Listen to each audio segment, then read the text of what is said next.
வணக்கம் ஃப்ரெண்ட்ஸ்.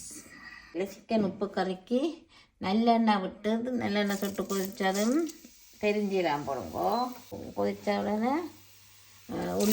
உள்ளி இஞ்சி குத்தி வச்சுருக்கு அதை போட வேணும். போட்டு நல்லா பச்சை வாசம் போக வதங்க.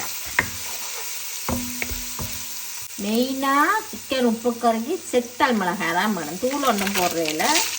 இந்த செத்தல் மிளகாய் தான் உரைப்பு. செத்தல் மிளகாய் அப்புறம் மிளகு தூள் அதுதான் உரைப்பு. இப்போ வெங்காயம் போடுங்கோ. வெங்காயம் கண்ணாடி பதத்துக்கு வதங்க.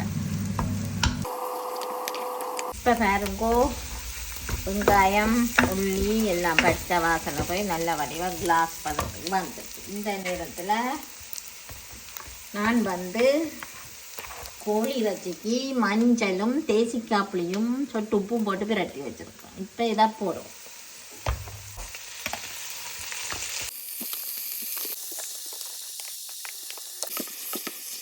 இப்போ அளவுக்கு உப்பு போடும். உப்பையும் போட்டுட்டு மூடிட்டு அடுப்பை நல்லா கூட்டி விடும் ஒருக்கா. இப்போ ஒருக்கா திறந்து கிளறி விடுவார். திருப்பி மூடி விடும். திரும்பவும் ஒருக்கா திறப்பான்.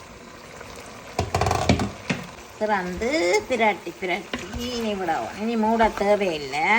இறைச்சி அவிய வேணும் தானே.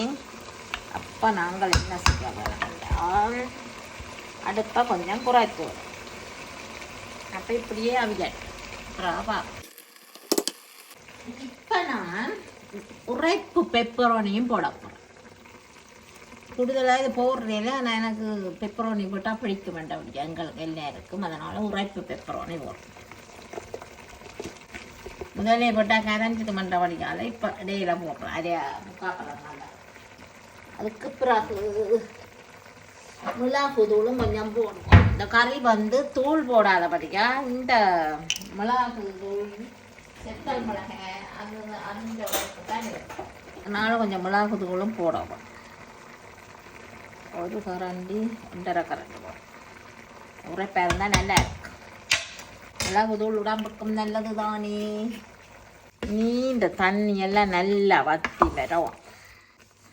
எக்ஸ்ட்ரா தண்ணி தேவைப்படையில. அதுலேயே தண்ணி வர்றபடியா அதுலேயே அவியட்டு. இப்போ கொஞ்சம் உப்பு காணுமோண்டு பார்ப்போம்.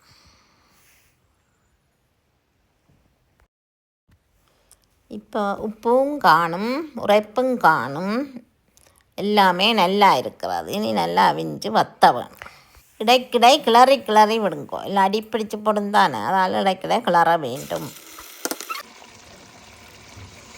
இப்போ பாருங்கோ, வடிவா ரெடி ஆகிக்கொண்டு வருது சிக்கன் உப்பு கறி. உங்களுக்கு கொஞ்சம் சோஸ் இருக்கு வேணுமென்றபடி ஒரு சொட்டு சோஸ் இருக்காது. இப்போ நாங்கள் இனி அடுப்பை நிப்பாட்டி விடலாம். அந்த வகையில் வரும் வடிவா. இப்போ சிக்கன் கறி ரெடி ஆயிடுச்சு. இனி கொஞ்சம் ஆறினதும் தேசிக்காப்புளி விட்டு சர்வ் பண்ண சரி. இப்போ கறி நல்லா ஆறிடுச்சு. அப்போ இனி தேசிக்காப்புளி கணக்காக விடுவான். தேசிக்காப்புளி விட்டுட்டு நல்லா கிளறி போட்டு எல்லா இடம் படும்படி பிரட்டி விட்டுட்டு பிறகு டேஸ்ட் பண்ணி பார்ப்போம். டேஸ்ட் பண்ணி பார்த்தேன், நல்ல சுவையாக இருக்கிறது. வெள்ளைச்சோத்துக்கு சிக்கன் உப்பு கறி விட்டு சாப்பிட்டு பாருங்கோ. அதன் சுவையே தனி. நன்றி, வணக்கம்.